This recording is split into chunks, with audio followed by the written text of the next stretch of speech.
요한계시록 8장 1절 13절 같이 읽겠습니다. 시작. 일곱째 인을 떼실 때 하늘이 반시쯤 구하더니 내가 봄에 하나님 앞에 일곱 천사가 서 있어 일곱 나팔을 받았더라. 또 다른 천사가 와서 제단 곁에 서서 금 향로를 가지고 많은 향을 받았으니 이는 모든 성도의 기도와 합하여 보좌 앞 금 제단에 드리고자 함이라. 향연이 성도의 기도와 함께 천사의 손으로부터 하나님 앞으로 올라가는지라. 천사가 향로를 가지고 제단에 불을 담아다가 땅의 소돔에 우레와 음성과 번개와 지진이 나더라. 일곱 나팔을 가진 일곱 천사가 나팔을 불기를 준비하더라. 첫째 천사가 나팔을 부니 피 섞인 우박과 불이 나와서 땅에 쏟아짐에 땅의 3분의 1이 다 버리고 수목의 3분의 1도 다 버리고 각종 푸른 풀도 다 버렸더라. 둘째 천사가 나팔을 부니 불붙는 큰 산과 같은 것이 바다에 던져짐에 바다의 3분의 1이 피가 되고 바다 가운데 생명 가진 피조물들의 3분의 1이 죽고 배들의 3분의 1이 깨지더라. 셋째 천사가 나팔을 부니 횃불같이 타는 큰 별이 하늘에서 떨어져 강들의 3분의 1과 여러 물 떨어지니 이 별 이름은 순숙이라. 물의 3분의 1이 순숙이 되매 그 물이 쓴물이 되므로 많은 사람이 죽더라. 넷째 천사가 나팔을 부니 해 3분의 1과 달 3분의 1과 별들의 3분의 1이 타격을 받아 그 3분의 1이 어두워지니 3분의 1이 비춤이 없고 밤도 그러하더라. 내가 또 들으니 공중에 날아가는 독수리가 큰 소리로 이르되 땅에 사는 자들에게 화가 있으리니 이는 새 천사들이 부려야 할 나팔 소리가 남아 있음이로다 하더라. 아멘. 1절에 보면 일곱째 인을 떼실 때 하늘이 반시쯤 고요하더니 반시쯤이니까 한 30분 정도. 물론 이 시간은 좀 우리가 생각하는 시간과 좀 다를 수는 있습니다. 계산에 따라서 좀 다를 수는 있지만 그러나 분명한 것은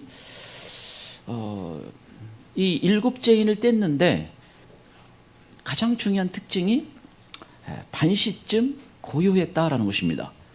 이게 상당히 이례적입니다. 여러분 앞에 첫째 인, 둘째 인, 셋째 인, 넷째, 여섯째 인은 더 무시무시하게 어떤 일이 발생하다가 갑자기 일곱째 인을 뗐는데 반시쯤 고요하더라라는 것입니다. 이것을 무엇을 의미하는지는 다 알 수가 없습니다. 어쩌면 실제 일어난 다음에야 정확히 다 알 수가 있다고도 이렇게 볼 수가 있습니다. 마치 일곱째 인은 폭풍 전야와 같은 그런 고요함을 지금 보여주고 있습니다. 개인적으로는 저는 이제 이것을 두 번째 휴거가 일어나는 시간으로 해석을 하고 있습니다. 여러분 이 나팔 앞에 이제 나팔 심판과 대접 심판이 남았는데 이 나팔 심판과 대접 심판들은 아주 무시무시한 심판들입니다. 여러분 이 첫째 나팔부터 넷째 나팔까지는 지구의 3분의 1이 파괴되는 무시무시한 심판입니다. 그리고 다섯째부터 또 일곱째까지는 더 무시함. 이건 더 심각합니다. 근데 과연 이때 하나님이 믿는 사람들을 이 시간까지 남겨뒀을까? 물론 끝까지 남아서 아주 소수가 살아남아서 천년왕국에 들어갑니다. 그 사람들은 끝까지 살아남는 사람들은 물론 휴거돼서 하늘로 올라가는 사람에 비해서는 그 부족함이 있겠지만 그분들은 행운이 한 1000개, 10,000개쯤 가지고 있어야 돼요. 문제 불이 왔을 때 싹 빠지는 방법, 뭔가 지진이 날 때도 살짝 살아남는 거, 무지무지하게 그러니까 행운이 있다고 해야 될지 운이 있다고 해야 될지 무시무시한 그 세상 속에서도 살아남아서 천년왕국에 들어가는 사람들이 있습니다. 그런데 그 사람들 제외하고 그러면 이 나팔 심판과 대접 심판은 무시무시한 심판들입니다. 많은 사람이 대부분 사람들이 죽게 될 수밖에 없는 심판을 말씀하고 있습니다. 근데 이 첫 번째 휴거가 일어난 다음에 준비된 사람들이 이때쯤 이제 나팔 심판과 대접 심판 전에 혹시 휴거가 있지 않나 하늘이 반시쯤 고요하는 어떤 뭔가 특별한 어떤 것을 항상 말씀하는데, 이것은 말씀하지 않는 것을 혹시 감추어져 있지 않나 이런 생각을 하게 됩니다. 그러면 이 계시록 14장이면 이 사실 추수가 여러 번 있습니다. 이 1장에서 5절, 14장 1절 5절이면 하늘에 있는 성도들의 모습을 보여주고 있습니다. 이미 하늘이 올라가 있습니다. 그래서 이들은 첫 번째 휴거자라고 생각하고 있습니다. 첫 번째 휴거자는 언제 일어나는가? 계시록 12장 5절이면 보좌 앞으로 올라가더라. 이게 하루파주입니다. 그래서 보좌 앞으로 올라가는 그런 사람들이 있습니다. 그게 첫 번째 휴거라고 볼 수 있습니다. 그 두 번째 휴거는 이 14장 14절 16절에 보면 이 추수가 지금 여러 번, 14장이면 추수가 여러 번 있는데 이 14장 14절 16절에는 또 다른 추수, 곡식 추수가 있습니다. 그런데 천사들이 주님께 다 이제 곡식이 익어서 낫을 될 때가 되었습니다. 곡식이 다 익어졌습니다. 그래서 여러분, 이들은 첫 번째 추수 사람들은 아닌데 환난 속에서 익어져서 이들이 추수가 되는 것입니다. 근데 여러분, 이 14장 14절 16절 앞에 무슨 일이 있는가? 14장 9절에 12절에 보면 짐승의 표를 받지 않고 우상에게 경배하지 않아야 된다는 겁니다. 대환난 속에 들어갔을 때 무엇을 견디며, 무엇을 극복하고 무엇을 이기면서 그들이 익어집니까? 짐승의 표를 받지 않고 우상에게 경배하지 않는, 그럼 당연히 도망자의 삶이고 이 도시에 살 수가 없겠죠. 근데 그러면서 그들이 하나님만 바라보면서 익어지는 것입니다. 그리고 추수가 있다라고 말씀해 주고 있습니다. 물론 많은 사람들이 순교가 있고 많은 사람들이 순교해서 하늘로 올라가게 될 거라 됩니다. 다섯째 인의 그 순교를 말씀하듯이 많은 사람들이 순교가 있습니다. 그리고 또 다른 익어지는, 제 개인적으로 두 번째 휴거는 100% 말할 수 있는 건 아니지만 성경을 많이 보면서 또 기도하면서 이 두 번째 휴거가 있을 때 이때쯤 있다 이렇게 생각을 하고 있습니다. 성경에 보면 이제 추수, 보리 추수가 있고 밀 추수가 있고 포도 추수가 있습니다. 그래서 추수도 여러 번 있습니다. 여러분, 첫 번째 휴거가 있고 추수 있고 또 두 번째 휴거가 있고 그리고 나중에 이삭 줍기가 있습니다. 또는 과일 추수가 있어서 그들이 또 살아남아서 그들이 예수님을 눈으로 보면서 믿게 되는 사람들이 있습니다. 여러분, 이 두 번의 이 휴거를 예표하는 사람들인데 에녹과 엘리야입니다. 그 두 사람은 다 죽음을 보지 않고 하늘로 올려간 사람입니다.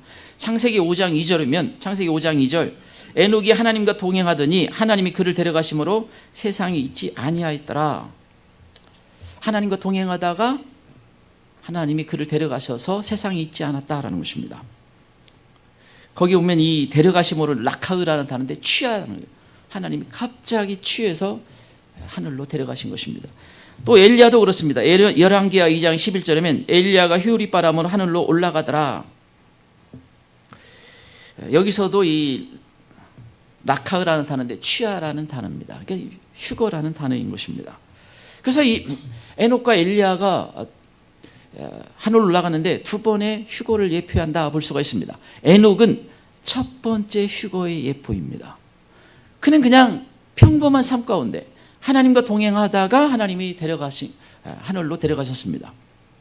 근데 여러분, 엘리야는 좀 다릅니다. 엘리야는 아합과 이세벨을 피해서 그리 시내가에 숨어 있기도 했고 거기 또 물이 떨어지자 다시 하나님이 과부의 집에 가서 거기도 숨어 살게 했습니다. 그래서 이 어쩌면 환난 가운데 휴거자다 이렇게 말할 수가 있습니다. 근데 아무튼 이 8장 1절에 일곱 제인을 떼실 때 하늘이 반시쯤 고요하는데 아마 이때 두 번째 휴거가 있지 않나 이렇게 생각을 하고 있습니다. 그러면 이 8장에 또 무엇을 또 말씀해 주고 있는가? 첫 번째 8장에서는 성도들의 기도를 강조하고 있습니다. 첫 번째 8장에서는 성도들의 기도를 강조하고 있습니다.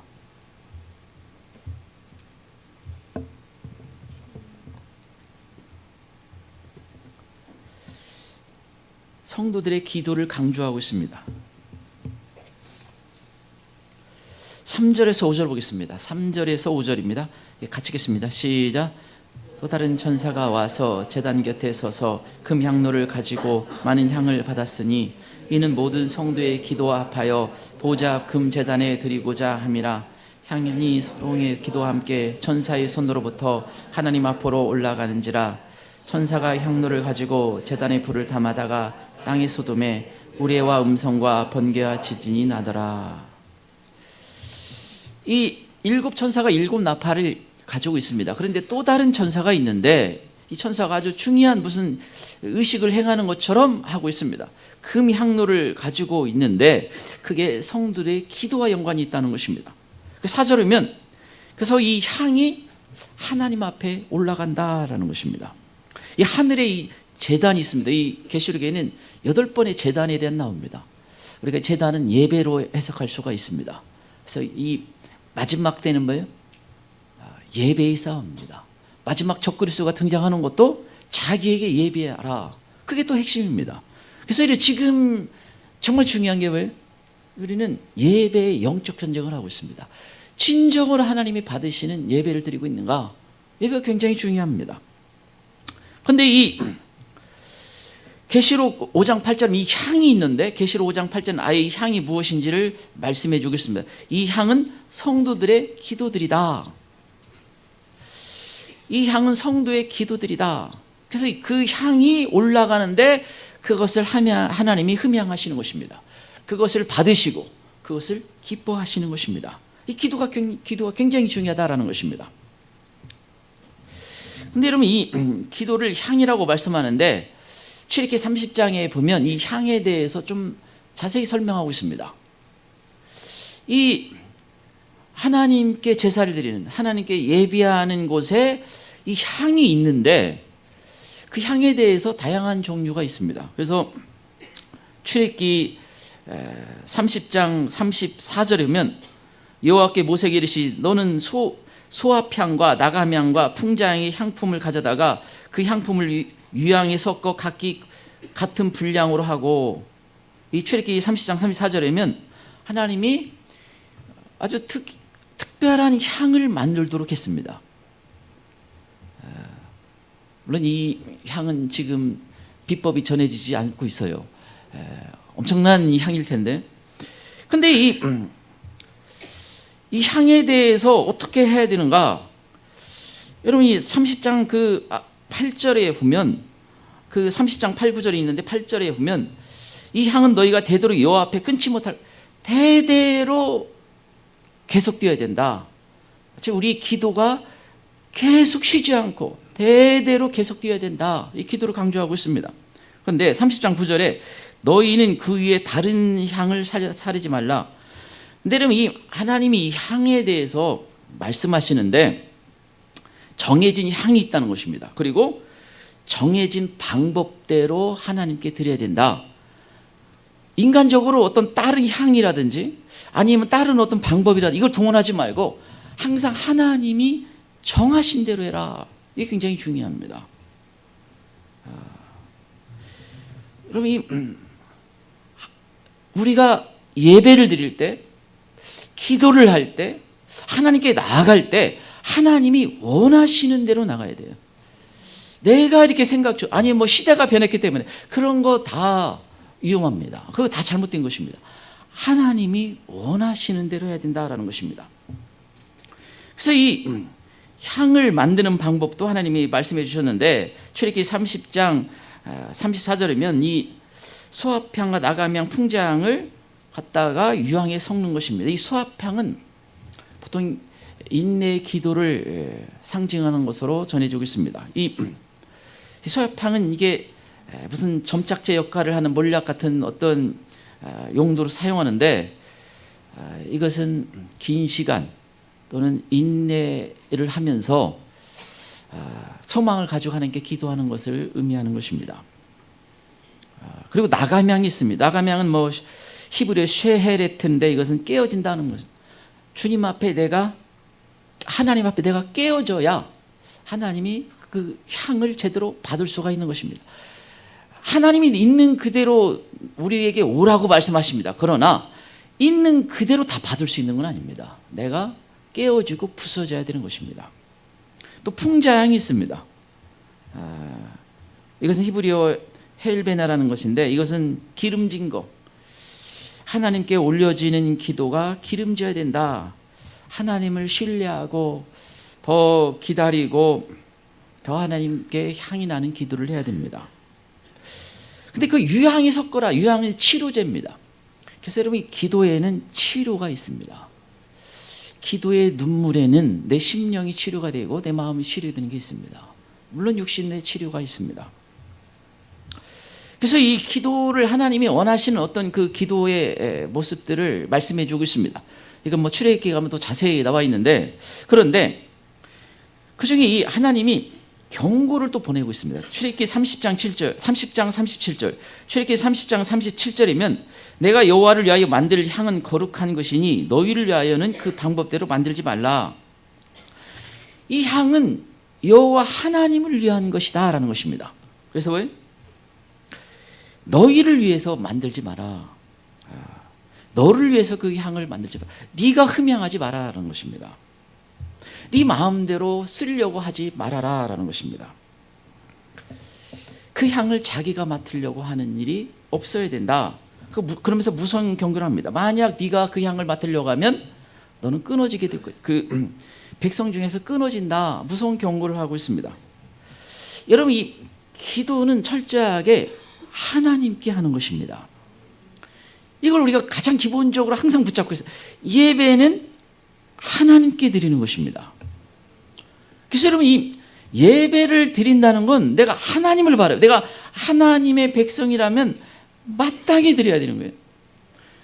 혹시 내 지금 상황이 안 좋다.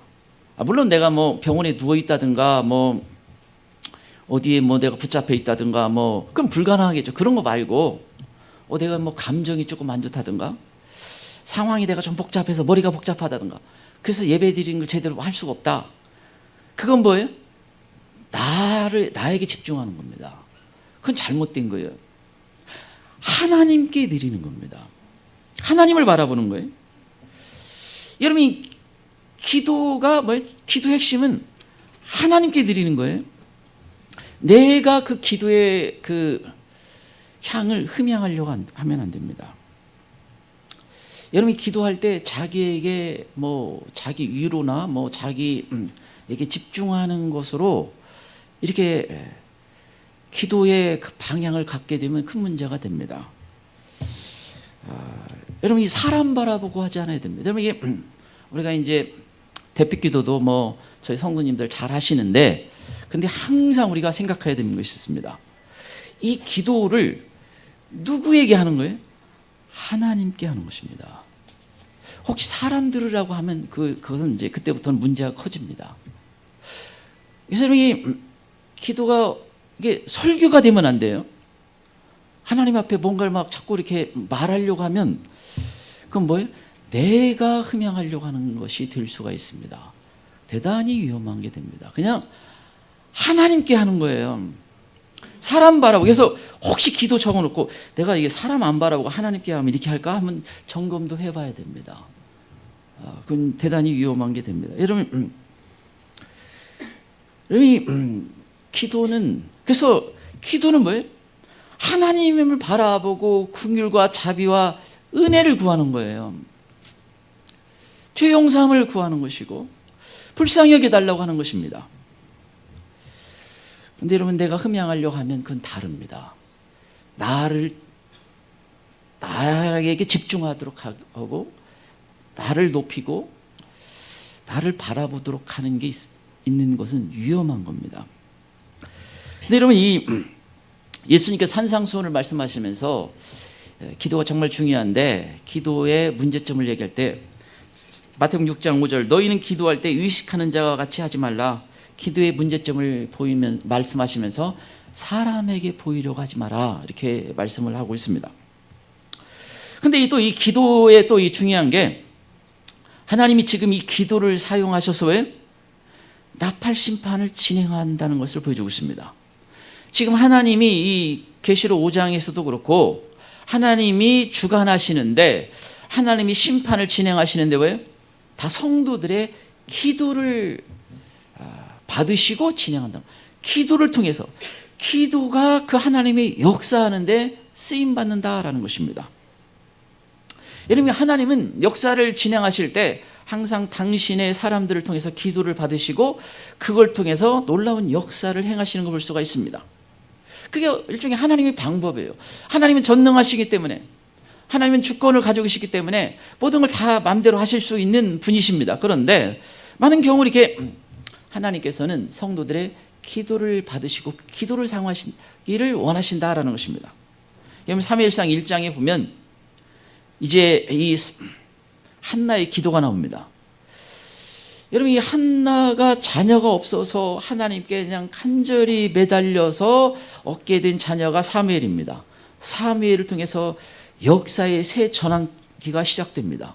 하나님이 놀라운 그 이스라엘의 역사를 행하실 때 사무엘을 통해서 하셨는데, 근데 그 시작할 때 한나의 기도를 사용하신 것입니다. 어떤 면에서는 한나가 자녀가 없고 절박한 상황에서 정말 간절히 기도를 했는데 하나님은 그 기도를 사용하시기 원하셨다라는 것입니다. 그래서 여러분, 근데 한나는 위대하다고 하는 사람이 아니에요. 또 무슨 위대한 기도를 드리다 그런 게 아닙니다. 그냥 평범한 주부입니다. 그냥 자기 어려움을 하나님께 가서 간절히 호소한 거예요. 그런데 하나님은 그 평범한 주부가 어쩌면 평범하다고 할 수 있는 문제인데 그 간절함을 사용하셔서 놀랍게 사용하시는 걸 볼 수가 있습니다. 여러분, 위대한 사람이 꼭 위대한 기도를 드린 게 아니라 정말 간절히 하나님께 어쩌면 참 연약함을 가지고 나가는데 하나님이 그것을 놀랍게 사용하실 수가 있다는 것입니다. 여러분, 이 이스라엘의 출발도 그렇습니다. 창세기 32장이면 야곱. 여러분, 이 야곱이 그렇게 훌륭하다고 할 수 있는 인물은 아닙니다. 상당히 좀 보면 얄미운 사람일 수도 있어요. 그런데 형 에서가 400명을 이끌고 온다는 소식 듣고 너무 두려워서 자식도 보내고 아내도 보내고 짐승도 보내고 다 보낸 다음에 홀로 약복강가에 앉아서 이제 자기가 할 수 있는 게 없습니다. 두려운데 할 수 있는 게 없어요. 그때 하나님을 찾을 수밖에, 하나님께 매달릴 수밖에 없는 것입니다.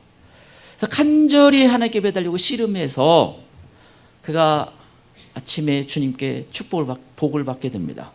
내 이름이 이제 야곱이라 하지 말고 이스라엘하라. 이스라엘의 시작이 놀라운 그 복의 야곱의 기도를 통해서 시작됐습니다. 여러분, 이게 간절히 하나님께 매달린 자체가 얼마나 중요한지를 사람들이 간과할 수 있어요. 여러분, 어떤 면이 인격적으로 에서가 더 훌륭할 수도 있어요. 에서가 어떤 면에서는 여러분 아버지 이삭이 좋은 신앙인입니다. 그래서 하나님에 대해서 알고 있어요. 어쩌면 그냥 교회 생활 정도 그냥 왔다 갔다 하는 사람일 수도 있습니다. 그렇게 해석할 수도 있어요. 그런데 야곱이 에서가 너는 나처럼만 좀 살아라 이렇게 할 수도 있는데 야곱이 문제가 많잖아요. 근데 여러분, 야곱은 간절히 하나님께 매달리고 자기 또 허물을 가지고 또 불쌍히 여겨달라고 하고 하나님은 그걸 사용하십니다. 여러분, 에서는 뭐예요? 영적인 걸 소홀히 하는 사람입니다. 그래서 히브리서 나중에 회개할 기회도 얻지 못했다. 그러니까 뒤돌릴 수가 없었다는 거예요.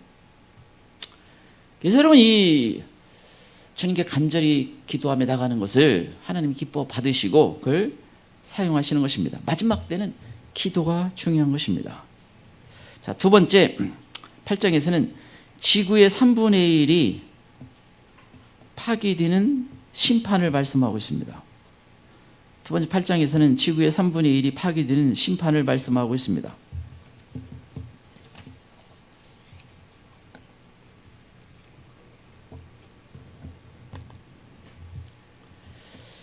지구의 3분의 1이 파괴되는 심판을 말씀하고 있습니다.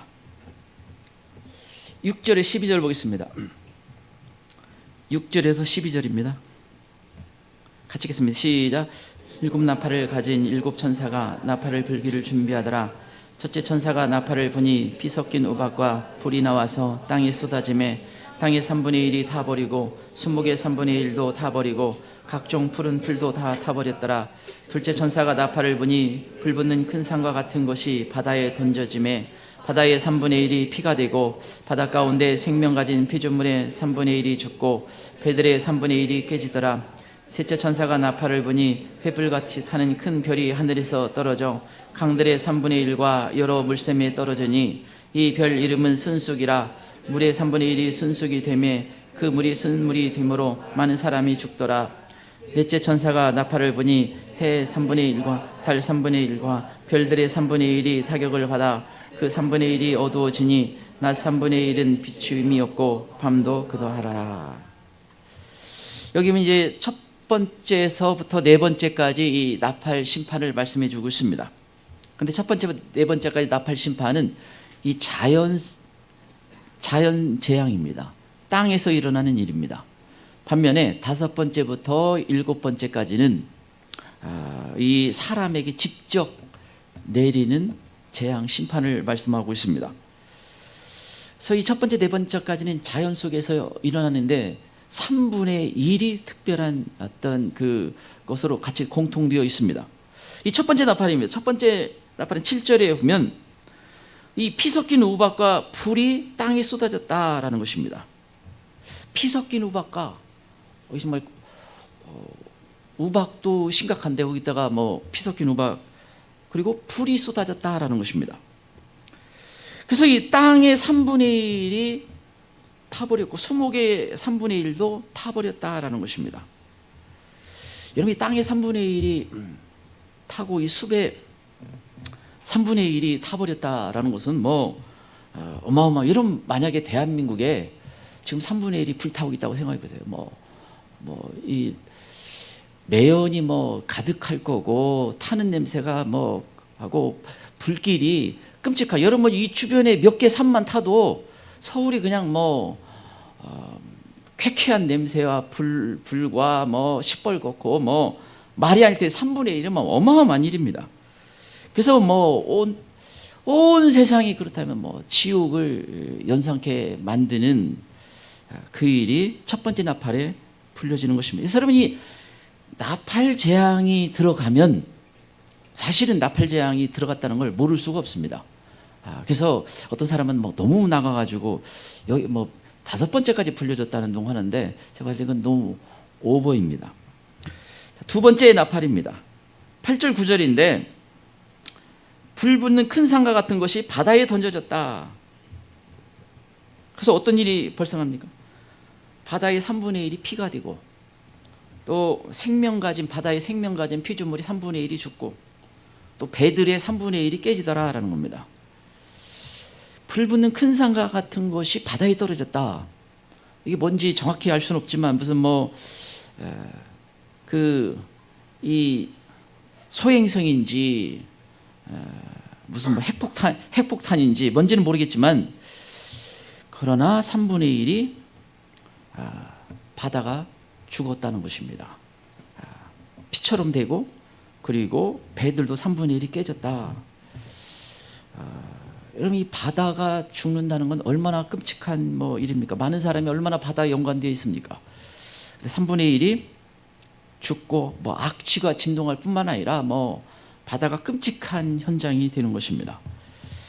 얼마나 심각한 타격입니까? 자, 세 번째 나팔입니다. 10절 11절에 보면 이 횃불같이 타는 큰 별이 하늘에 떨어졌다. 그런데 물샘에 떨어졌다는 겁니다. 그래서 이번에는 물의 타격을 받게 됩니다. 그래서 물 3분의 1이 쓴쑥이 되며 쓴물이 되었다라는 것입니다. 큰 별이 이건 하늘에서 직접 떨어진 거야. 이건 아마 소행성이나 위에서 해성처럼 떨어지는 것이 확실할 것입니다. 그런데 그게 어디 떨어지는가? 여기 이번에는 바다가 아니라 물의 근원이 그래서 물을 먹을 수가 없다는 것입니다. 쓴쑥이 된 거예요. 쓴물이 된 거예요. 그리고 독한 물이 된 겁니다. 독한 물. 여러분 예레미야 9장 15절에 이 백성에게 쑥을 먹이되 독한 물을 마시게 하고 하나님이 징벌을 할 때 쓴물, 쑥을 먹이며, 그러니까 이건 아주 쓴 거를 아주 독한 걸 말한 것입니다. 그러니까 이 물을 먹으면 또 죽는 겁니다. 그래서 뒤따라오는 게 뭡니까? 11절이면 많은 사람이 죽더라. 이런 물.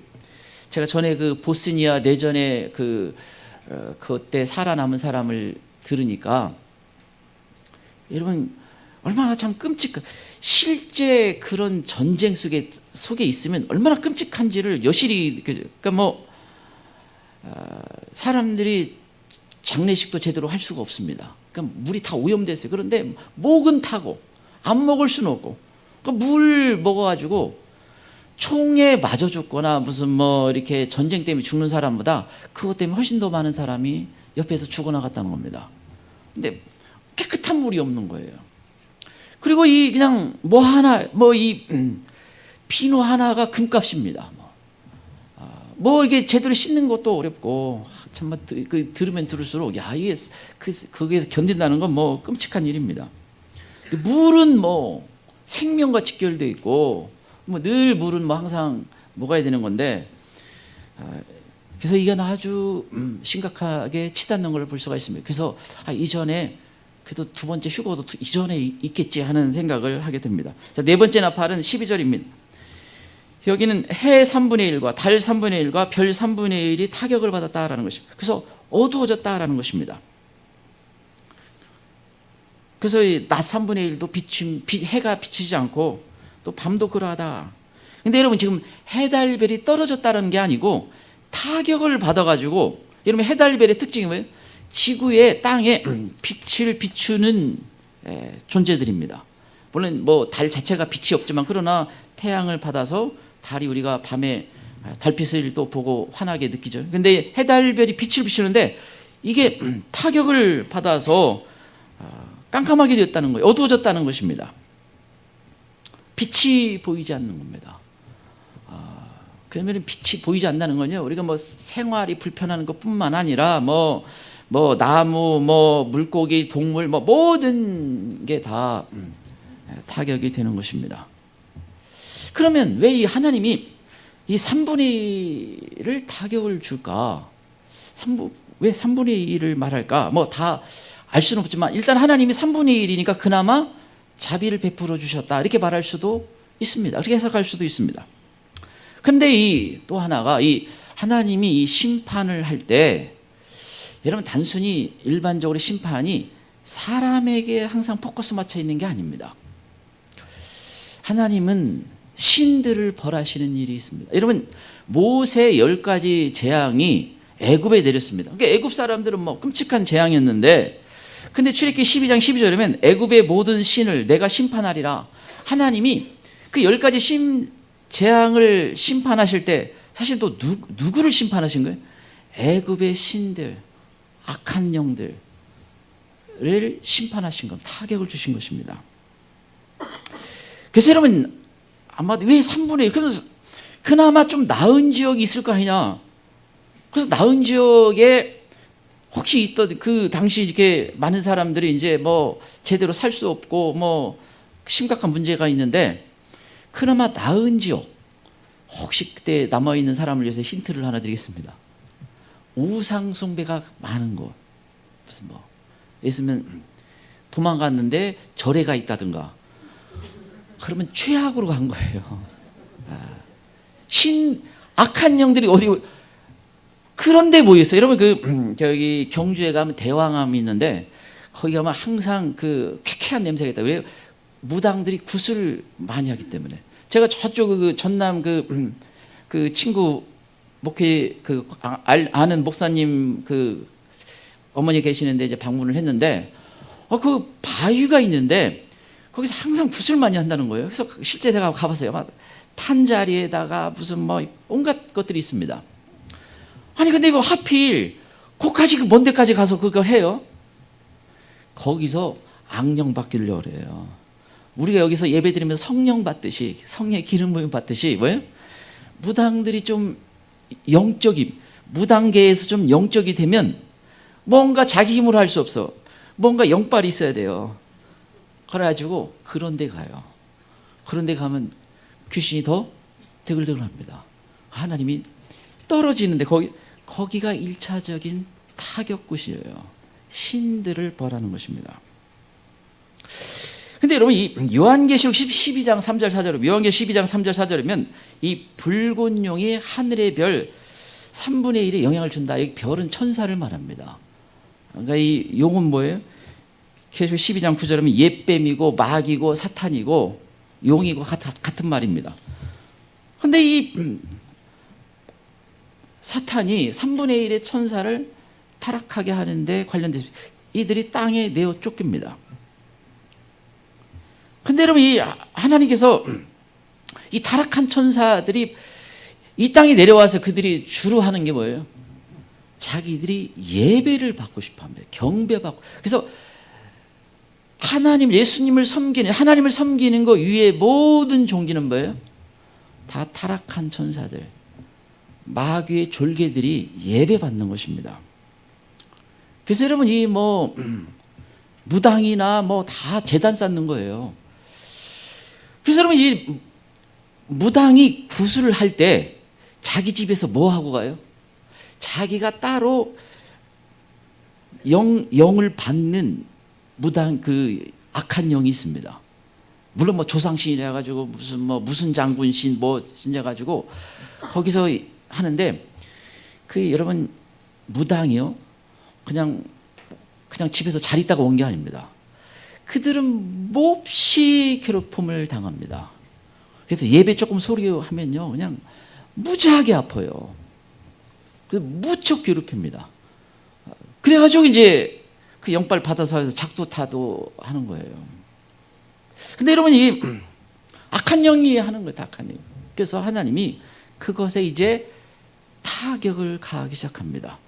예수님이 지상 내려올 때 마지막 나머지를 다 쓸어버려서 다 무적에게 집어넣고 불못에 던져버리는데, 그 전까지 이제 마지막 이 심판이 무시무시한 심판인데, 불의 심판인데, 그런데 이게 악한 영을 타격을 주는 것입니다. 그런데 지금 첫 번째부터 네 번째까지 이 불의 심판을 말씀하고 있습니다. 특징이 불이에요. 첫 번째 노아의 홍수 때는 홍수, 물의 심판이었다면, 이제 마지막 대환란의 심판은 불의 심판입니다. 근데 이런 베드로서 3장 5절 7절, 베드로서 3장 5절 7절이면 그 내용이 나옵니다. 3장 7절, 베드로서 3장 7절, 하늘과 땅은 그 동일한 말씀 불사르기 위하여 보호하신 바 되어, 이제 땅이 불태워진다라는 것입니다. 그러면서 이게 저절로 있는 게 아니라 하나님이 이것을 붙잡고 있기 때문에 하늘과 땅이 지금 제대로 있는 겁니다. 말씀으로 붙잡고 있다. 히브리서 1장 3절에서는 말씀으로 붙잡고 있다라고 말씀하고 있습니다. 저절로 이게 지금 이 지구가 제대로 돌아가는 게 아니에요. 하나님이 붙잡고 있기 때문에 그렇습니다. 그런데 이제 불태우기 위해서 하나님이 보존한 것이다라는 겁니다. 그러면서 그 무시무시한 하나님 심판을 하실까? 그래서 3장 6절에 뭐라고요? 그때 세상은 물이 넘쳐로 멸망할 때, 하나님이 과거에 내가 온 세상을 물로 멸망시킨 일이 있었지 않느냐. 그래서 불의 심판은 그와 똑같이 이제 불의 심판으로 온다라는 겁니다. 근데 여러분께서 나팔재앙, 나팔 심판과 이 대접 심판의 주 특징은 불의 심판이다라는 것을 알 수가 있습니다. 그래서 여러분, 우리가 물론 제가 믿기로는 우리가 지금 잘 준비해서 이거 볼 일은 없지만, 모르겠습니다. 자기는 천년한 것까지 어떻게든 살아서 가야겠다 하는 사람은 모르겠지만, 우리가 이때까지 있진 않은데, 중요한 건 뭐예요? 이 심판은 정말 무시무시한 심판이고, 앞에 우리가 나눴듯이 인심판이 뭐예요? 여러분, 전쟁과 전염병과 기근과 이런 무시무시한 일들이 있다라는 것입니다. 그래서 은혜를 받아야 되는 것입니다. 히브리서 12장 15절, 너희는 돌아봐 하나님의 은혜에 이르지 못하는 자가 있는가 두려워하라. 중요한 건 뭐예요? 하나님의 은혜에 이르지 못하는 자가 없도록 하라는 것입니다. 그거 그냥 넘기지 말고, 가볍게 여기지 말고, 그걸 지금 회개하고 예수님의 피로 덮여져서 해결받으라는 것입니다. 하나님은 좋으시고 하나님은 좋으신 분이시지만 그러나 죄를 그냥 두고 보시는 분이 아니라는 것입니다. 그래서 여러분, 제가 믿기로는 제게 많은 꿈을 통해서 부여 주셨죠. 그런 어마어마한 불들입니다. 그 제 꿈만 통해서도 엄청난 이 제가 되는 내용들을 많이 보여주셨는데, 여러분 우리가 지금 이 준비하는 것이 얼마나 중요하고 얼마나 복된 것인지 모릅니다. 그래서 우리는 그런 사인이 참 많은 시대에 살고 있습니다. 그런 어떤 그 위기가 온다는 사인들이 너무나 많습니다. 이때 오늘 새벽 예배에 나타났듯이 내가 정말 항상 예수님 안에 있는가, 내가 정말 성령님을 통해서 내가 보고 있고 듣고 있는 것인가, 깨닫고 있는 것인가, 이걸 항상 점검해 봐야 됩니다. 그래서 이때 정말 은혜 받는 사람이 되는 것이 정말 복되고 중요한 것입니다. 이건 저희가 한번 같이 기도하기를 원합니다. 주님, 이런 심판 속에 있지 않도록 은혜를 베풀어 주시고, 또 우리 가족, 친척들을 불쌍히 여겨주시고, 또 깨닫게 도와주시고, 우리가 더 영적으로 주님 깨어서 은혜 받는 삶을 살게 도와주셔서 예수님 세 번 부르고 같이 기도하겠습니다.